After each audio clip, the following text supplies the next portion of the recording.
Sobat Rupiah, jumpa lagi dengan saya Gita dan ada Mbak Evita juga. Sapa dulu di kamera di podcast BI Jateng. Nah, kali ini kita itu mau membahas tentang UMKM. Karena sebenarnya kami sendiri tuh banyak dapat pertanyaan dari masyarakat, gimana sih caranya jadi UMKM binaannya Bank Indonesia. Nah, makanya kali ini kami menghadirkan ahlinya, yaitu Mbak Maya Indriatika. Mbak Maya ini walaupun masih muda begini, tapi beliau merupakan analis senior di fungsi pelaksanaan dan pengembangan UMKM BI Jateng. Nah, kita langsung aja mulai ngobrol-ngobrol.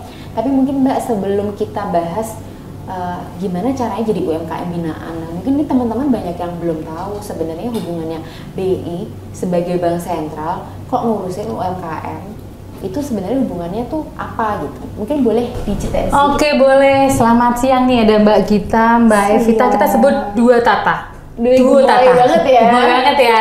Ini tadi Mbak Gita sebenarnya pengen nyebut saya selenial nih, separuh kolonial dan separuh milenial, tapi nggak enak, jadi ngomongnya lebih mudah, nggak apa-apa. Makasih ya Git, nanti traktirnya ayam. Masih cocok kok jadi milenial. Tadi pertanyaannya tiba-tiba satu pertanyaan awalnya udah berat ya. Kenapa hubungannya apa Bank Indonesia dengan UMKM? Jadi gini, kita langsung balik lagi ke tujuan tunggal Bank Indonesia, yaitu menjaga kestabilan rupiah terhadap harga barang, salah satunya. Nah, di UMKM ini banyak sekali kontribusinya terhadap yang namanya pertumbuhan ekonomi, perkembangan ekonomi. Jadi kalau kita, sebagaimana kita tahu, pernah nih terjadi krisis, dan ternyata dari krisis yang pernah terjadi, krisis itu 98 ya, udah lahir belum gitu?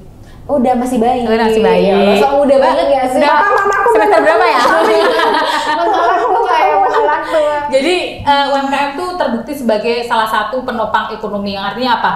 Dia itu merupakan sharing terhadap PDB itu sekitar 65%. Belum lagi terkait dengan yang namanya serapan tenaga kerja. Hampir 97% tenaga kerja itu dari UMKM. Makanya kenapa UMKM itu harus benar-benar jaga dan tetap kita kembangkan bareng-bareng. Berarti mereka termasuk tahan krisis lah ya. Betul sekali. Dibanding dengan perusahaan-perusahaan yang gede. Jadi pada saat krisis kan malah justru perusahaan-perusahaan gede itu kalau udah sekali collab ya udah deh, udah selesai. Kalau ini UMKM ternyata mereka bisa bertahan.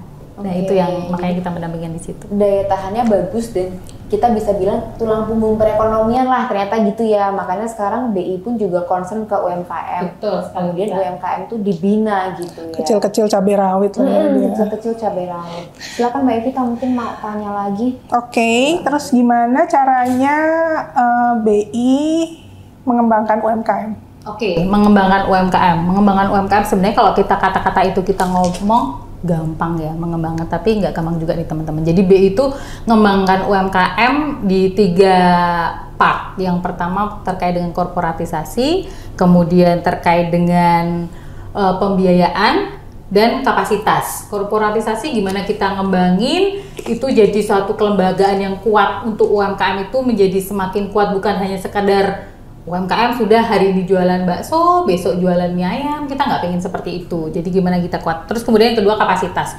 Kapasitas itu kita lakukan melalui pendampingan, melalui pelatihan, melalui kita linkkan dengan pemasaran baik lokal, nasional maupun internasional, kemudian pembiayaan. Sebagaimana kita ketahui kalau untuk UMKM yang udah maju tentunya dia untuk berkembang butuh modal. Nah, itu kita juga linkkan dengan pembiayaan.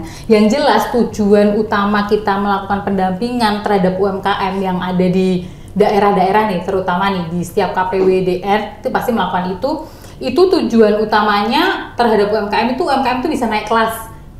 Naik kelas kan? Ini naik kelas. Kelasnya ada berapa? Emang kelasnya kelas apa gitu? SD, SMP, SMA, TK, kayak gitu ya. Betul banget. Ternyata UMKM ada kelasnya juga ya, Mbak Gita, Mbak Evita. Jadi naik kelas itu dari yang pertama potensial, UMKM sukses, UMKM digital, dan kemudian UMKM ekspor. Dan kalau saya boleh menginformasikan di sini, di sekitar beberapa tahun terakhir ini kita juga mencoba mengembangkan subsisten itu di bawah potensial tuh teman-teman. Jadi yang biasa kita sebut dulu dengan pengusaha gurem. Jadi dia tuh gak jelas itu. buat siomay, buat apa hari ini buat besok enggak, terus kumpulan doang ibu-ibu buatnya kalau ada pesanan doang. Nah itu udah mulai kita approach dari, jadi kalau tadi 4 mungkin boleh ditambahkan satu lagi nih bagi tambah Evita. Jadi mulai subsisten, potensial, sukses, digital sampai menjadi UMKM yang ekspor. Itu naik kelasnya. Jadi sama ya kalau di SD, SMP, SMA, S1 ini kelasnya sama. Tadi yang di bawahnya potensial tuh ada subsisten aja BI menyentuh sampai ke situ loh, ya kan? Maksudnya tidak harus UMKM yang sudah jelas produknya gitu, bahkan yang tadi masih belum jelas aja sudah mulai dibina sejak dini gitu. Betul. Ya. Nah kalau boleh tahu Mbak, ini kami tuh banyak banget yang nanya sebenarnya gimana sih caranya jadi UMKM BI, karena teman-teman di luar ini pelaku UMKM kan mungkin melihat kadang-kadang ada pameran BI yang ngadain UMKM-nya bagus-bagus, nah mereka tuh pengen jadi UMKM binaannya gitu. Bahkan katanya UMKM binaan BI itu kan dibantu untuk go ekspor gitu kan, dicariin buyer dari luar negeri juga gitu. Nah itu kayak apa sih caranya supaya bisa jadi? Oke. Mungkin ada 3 ya teman-teman. Yang pertama yang gimana biar bisa jadi binaan BI gitu ya, bagi Mbak Evita. Yang pertama itu kita ada program yang namanya Kurasi UMKM. Program Kurasi UMKM itu program dari Kantor Perwakilan Bank Indonesia, juga Bank Indonesia Jateng. Itu yang tentunya tapi tidak tiap tahun ya. Kita bisa melakukan di 2 tahun sekali. Setahun sekali juga pernah sih Mbak Gita. Jadi kita ada kurasi untuk menyaring UMKM yang potensial di wilayah kerja kita. Kita akan membuka link untuk mendaftar. Biasanya kita akan menyurati dinas juga, dinas-dinas yang punya binaan. Nanti lembaga-lembaga kita akan surati. Kita juga blast di WA grup UMKM untuk siapa nih yang mau ikut kurasi. Kurasi itu gimana memilih produk-produk yang berkualitas dan potensial. Nah itu yang pertama, ikut kurasi. Yang kedua, sampai sekarang pengembangan UMKM nggak bisa kalau BI hanya melakukan sendiri. Artinya kita juga bersinergi dengan dinas, instansi, dan lembaga terkait. Jadi kita akan, kalau kita pas ada rapat, kita ketemuan, kita juga akan bertanya kepada dinas, dinas kira-kira nih UMKM yang potensial yang bisa kita kembangin, yuk kita ajak maju itu ada nggak, mana nggak ada, ini nggak ada saran, referensi atau apa. Nah biasanya kita akan kontak, kemudian kita akan survei. Jangan lupa kita melaksanakan penerimaan UMKM mitra maupun binaan kita itu nggak terus diterima, nggak sih. Kita akan melakukan analisa juga, berkunjung ke tempatnya, kita lihat usahanya. Dan ketiga yaitu kita juga melakukan pengembangan, kan bukan hanya UMKM kayak produk-produk seperti ini, tapi kita juga melakukan pengembangan UMKM di sektor pangan nih, misalkan dengan klaster. Nah, misalkan kita ada klaster di Demak. Pada saat kita program klaster itu kunjungan secara rutin, kok di jalan kita nemu dalam artian ini kok kita ada UMKM ya. Pada saat kita ngobrol dengan klaster kita, ternyata ini ya piring-piring yang buat nyuguhin kita tuh kok bagus, buatan mana lokal ya. Itu juga nggak menutup kemungkinan kita langsung untuk jadi potensial. mengunjungi, kita ke sana untuk kita analisa, dan kita akan grab mereka untuk jadi mitra maupun binaan kita, tentu aja melalui proses ya. Artinya proses itu kita ikutin pameran dulu secara sederhana, kita coba checklist apa kekurangan dia, baru kita melakukan pengembangan dan pendampingan itu. Udah banyak dong UMKM di Jateng. Kalau di Jateng UMKM binaan atau mitra kita itu sekitar 312 UMKM, di mana 75-nya itu sudah potensial ekspor, teman-teman. Sudah kelas yang siap ekspor itu. Betul ya. sekali, betul sekali. Terus kalau mau ekspor nanti dibantu sama BI juga atau gimana? Kalau ngomongin ekspor, kita ada beberapa program. Salah dua nih yang jadi fokus ya. Yang pertama, kita ada yang namanya program pilot project UMKM berorientasi ekspor. Kita biasanya milih UMKM yang memang produknya sudah terkurasi dengan baik dari hasil kurasi tadi ya Mbak Gita, Mbak Evita. Jadi kita pilih, kemudian kita masukin ke program kita yang nanti akan melewati gap naik kelas juga, sama kayak UMKM tadi. Jadi kalau UMKM pilot project kita juga akan harus melewati gap-gap tertentu. Dan kalau teman-teman tahu kalau ini ada banyak waktu dan ada paparan, mungkin bisa butuh waktu 1,5 jam kali ya Mbak Gita ya, untuk melihat gimana pilot project itu kita jalanin, karena setiap tahapan untuk tiap tahunnya itu banyak banget. Karena ternyata yang dimaksud ekspor tuh bukan hanya sekedar siap enggak barang yang bagus enggak, tapi juga dari SDM-nya, lingkungan sekitarnya, model sertifikasinya, dan bahasa Inggrisnya. Jadi UMKM kita latih loh bahasa Inggris, mungkin lebih pintar dari saya jadinya.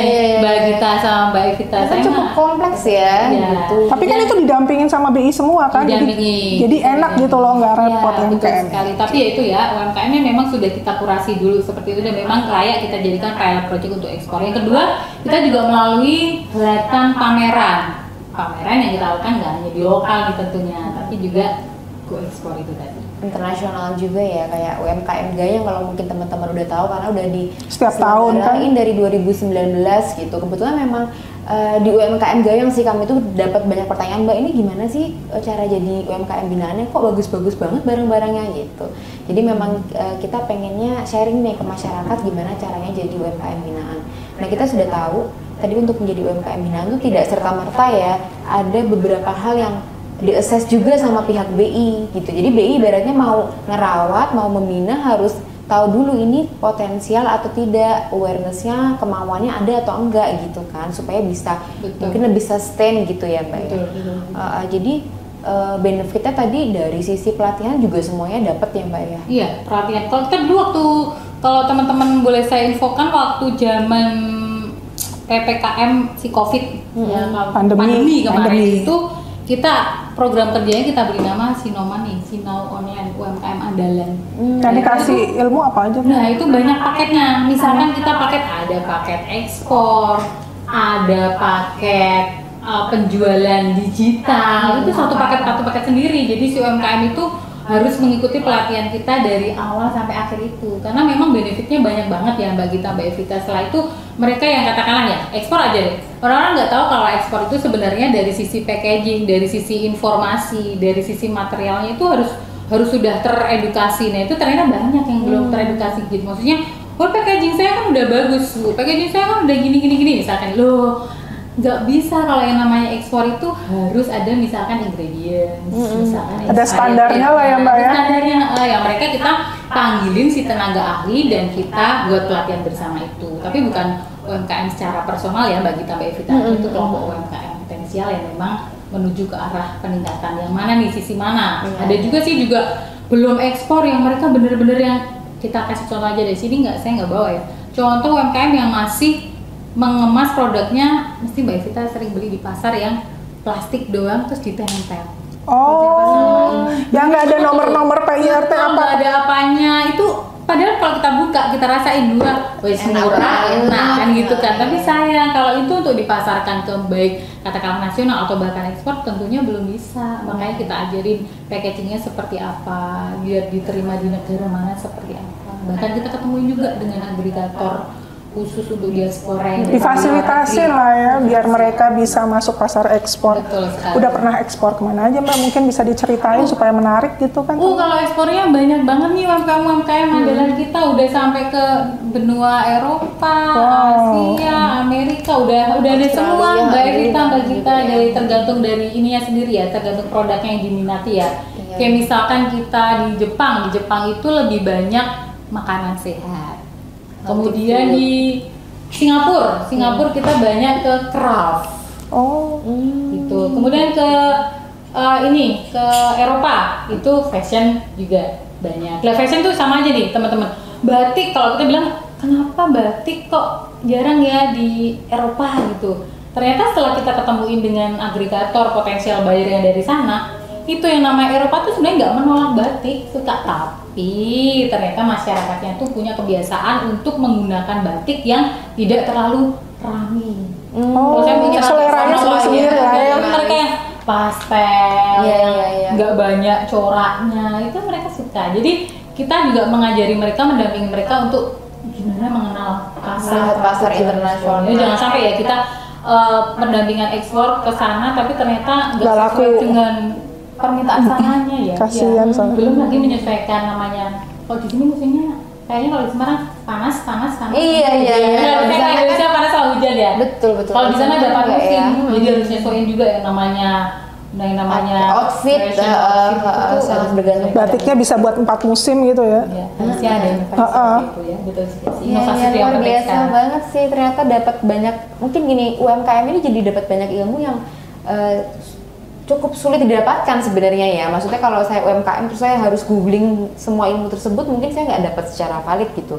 Tapi kalau saya dibina oleh lembaga yang sudah kredibel juga dan menggandeng ahli-ahli yang memang sudah ahli di bidangnya, itu kan akan lebih sangat memudahkan UMKM. Nah ini jadi benefitnya bagi UMKM ini luar biasa banget teman-teman.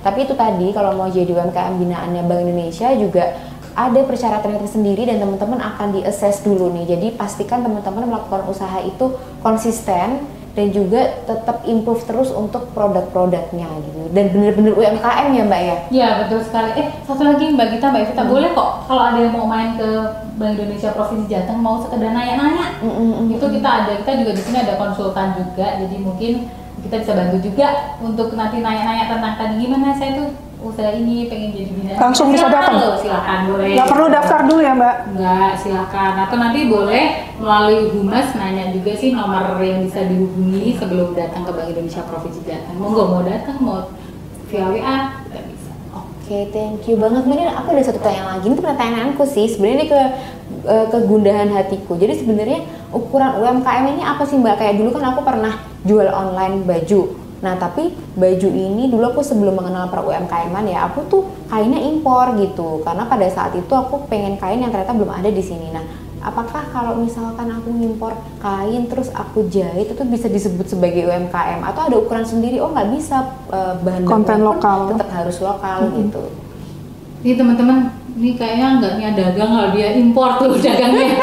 Udah bukan UMKM, nggak sanggup beli material impor. Jadi kalau kita ada ini ya, gerakan bangga buatan Indonesia. Termasuk kalau bisa saya saran di sini, yuk dari mulai bahan dasar apapun itu yang dibuat oleh UMKM, bener-bener pakai Indonesia. Kita udah punya semua kan? Ada semua, kita tuh ada semua. Berarti sebenarnya kalau misalnya kita beli di bahan baku lokal mungkin lebih murah ya daripada beli impor. Betul sekali. Kualitasnya nggak tahu loh Mbak Gita, Mbak Evita, bener saya nggak bohong kualitasnya. Dan itu tadi ya spiritnya malah lebih menggerakkan di dalam ekonomi itu kan. Betul Gitu. sekali. Cinta lokal itu. Saya pernah ada cerita soal UMKM kita yang tasnya itu, tas kulit buatannya, itu tuh sampai nggak boleh masuk ke suatu negara. Itu di ini nggak apa-apa Mbak sebutin negaranya, udah masuk koran soalnya itu Oh ya masuk Korea ya, nggak bisa masuk Korea karena itu dikirain memanipulasi harga. Karena bagi mereka dengan kualitas sebagus itu tuh sudah sekelas apa namanya Mbak? Saya nggak punya, maaf ya teman-teman, saya nggak punya produk impor produk impor ya, saya punya lokal semua ya. Desainer bag gitulah ya. Nah, itu udah sebagus itu. Jadi begitu ditanya itu harganya berapa, waktu itu harganya berapa ya? Pokoknya mereka mengira itu, oh ini pasti bohong ini pasti biar nggak kena pajak nih, karena saking bagusnya. Padahal harganya segitu, harga jualnya. Itu udah untung ya Mbak? Sudah UMKM nggak mungkin bisa jalan. Iya. Berarti kalau teman-teman menjalani UMKM pastikan juga supportnya dari dalam negeri sendiri, jangan kayak aku dulu ya, saya belum paham jadi malah bahannya impor. Jadi kalau aku laris, aku malah makin banyak impor. Terus jadinya buat apa gitu? Harusnya bahannya dari orang Indonesia juga, jadi kalau laris juga kita ngelarisnya sesama orang Indonesia gitu kan. Terus Mbak ending yang tadi itu yang nggak boleh masuk, akhirnya orang bea cukainya pada beli atau gimana gitu? Akhirnya boleh di kalau cerita nggak bisa separuh-separuh Mbak, soalnya gitu ya? Pemirsa ini pengen tahu kan happy ending apa gimana gitu kan. Netizen juga, jadi netizen julid ya, ini sebenarnya ada nggak sih ceritanya gitu. Kalau sobat rupiah sih kritis ya kan, bukan julid ya. Bukan julid, kritis. Ya, jadi kalau saya bilang itu produknya akhirnya bisa masuk ke pameran, tapi harus melalui intrik tadi itu, karena mereka nggak percaya. Nih waktu ditanya harganya segini gitu, segini rupiah gitu, mereka nggak percaya. Oh ini pasti biar nggak kena pajak. Akhirnya mereka ngeliat, oh ini produk UMKM, oh berarti oke. Dan sampai sekarang itu produk berhasil menjajah. Itu jadi promosi sendiri ya Mbak, karena kan kayaknya agak rame tuh cerita itu. Betul sekali. Akhirnya kalau oh iya ternyata masuk orang kan, dan ternyata produk lokal itu nggak kalah dengan produk yang namanya luar sana. Terus buat flexing masih bisa lah ya Mbak? Mendukung hobi flexing sekarang ya. Tapi kalau ini flexing tapi produk dalam negeri, jadi kan bagus sebenarnya. Turut menghidupkan ekonomi sekitar ya kan. Coba deh teman-teman flexing yang bermanfaat ini. Searching deh, banyak banget deh produk-produk potensial itu. Bener-bener ini juga berarti contohnya. Nah nih saya bawa anak tadi diminta menjadi bintang tamu, sekali-sekali jadi artis kayak gini. Nah ini saya bawa produk-produk dari Jawa Tengah yang nggak kalah dengan produk-produk luar ya teman-teman. Ini ada dari UMKM kami yang produk kayu. Ini dari Industraf nih teman-teman. Ini bisa ditemui juga di Singapura loh. Di Singapura dia udah dari pameran kita yang go internasional, pameran Gayeng itu sudah berhasil. Itu buat makan minum aman lah ya. Aman. Food udah grade. Food grade, udah food. Saya juga makan ini loh, kalau saya lebih suka waktu itu makanya pakai bowlnya, mangkoknya. Jadi saya akan buat mie, saya pakai ini enak nih. Tapi kalau untuk kayu jangan lupa kalau dibersihin itu harus gelapnya bener-bener, kalau nggak nanti bisa tambah jamuran. Nah ini juga ada produk. Ini kayak di kafe-kafe loh Mbak, kafe-kafe mahal. Ini homemade loh. Saya sendiri juga pesen nih, saya sama keluarga bisa pakai nama. Dan ini food grade juga, dan ini udah ekspor ke semua benua deh, dia udah ekspor kemana-mana. Cantik-cantik banget ya Naruna ya. Endorse-nya Mbak Gita. Duo Tata ini Mbak Gita ini juga ini kok mengemari produk Waiki ya. Iya. Enak ini soalnya. Jadi pengen buka puasa kan. Oh iya, kita lagi puasa. Ya udah deh untuk makanan nanti aja nih ada kopi, ada nih bubuk. Ayo deh. Ya. Mulai sekarang ini edukasinya harus banyak nih kayak bubuk cabai gini. Kita kan produk cabai nih. Kalau pas harga mahal gitu ya. Kalau pas ini nggak ikut mahal. Enggak, maksudnya yuk kita mulai pakai produk ini jadi enggak, tapi ya namanya orang Jawa kadang kurang puas ya. Mbak kita harus nulok gitu. Padahal kalau pakai ini dari pas nanti produknya banyak pas panen bisa loh kita kebiasa orang bisa pakai ini, jadi udah nggak perlu nunggu lagi. Rasanya tetap pedas ya. Jadi nggak terlalu mempengaruhi inflasi ya. Zaman sekarang kan kalau cabenya kurang harganya mahal. Kita kalau pas banyak kita keringin, kita jadiin ini terus pakai lah. Kayak di negara-negara maju gitu ya, udah nggak terpengaruh harga bawang dan cabai karena sudah menjadi bubuk kering. Betul. Gitu. Coba saya nanya, kayak kita sering banget makan ini ya Mbak, ada lidi-lidi apa tuh? Biting Biting. Sampai radang baru berhenti. Ya ini produk-produk kami, jangan lupa pokoknya kalian harus explore UMKM di Jawa Tengah tuh produknya stop semua dan nggak kalah sama produk luar. Oke, ampun thank you banget Mbak Maya untuk sharingnya nih luar biasa banget dan semoga menjawab pertanyaan dari teman-teman gimana caranya jadi UMKM Bank Indonesia. Nah nanti kita masih akan banyak sesi lagi tentang UMKM Mbak karena banyak banget kayaknya yang bisa digali. Tapi kali ini mungkin karena durasinya sudah habis, jadi kita langsung masuk aja ke kuis berhadiah. Satu pertanyaan dari Mbak Maya. Satu pertanyaan buat tadi nyebutnya bukan netizen ya, Sobat Rupiah. Sobat Rupiah, saya dapat satu pertanyaan. Coba sebutkan 4 kelas UMKM, 4 ya, karena kan yang satu tambahan ya, 4 kelas UMKM. Sebutkan apa aja? Jangan lupa tadi udah disebutin 4 kelas UMKM itu ada apa aja. Gampang banget loh sebenarnya kalau kalian emang bener-bener nyimak ya dari tadi. Tapi sebelum jawab mungkin follow dulu Mbak Gita, follow Instagram. Iya, jangan lupa follow Instagram Bank Indonesia Jateng, Bank_Indonesia_Jateng, dan juga subscribe YouTube kami di Bank Indonesia Jateng juga. Untuk hari ini mungkin cukup dulu ya Mbak Evita, kita ketemu lagi di podcast selanjutnya. Baiklah teman-teman, tadi udah ada pertanyaan dari Mbak Maya. Jawab kuisnya di Instagram. Kita tunggu jawabannya sampai tanggal 31 Maret. Ada 3 hadiah untuk 3 pemenang terpilih. Satu penutup dari saya, kalau dibantu cakepnya, kalau ada sumur di ladang, Cakep. boleh saya menumpang mandi.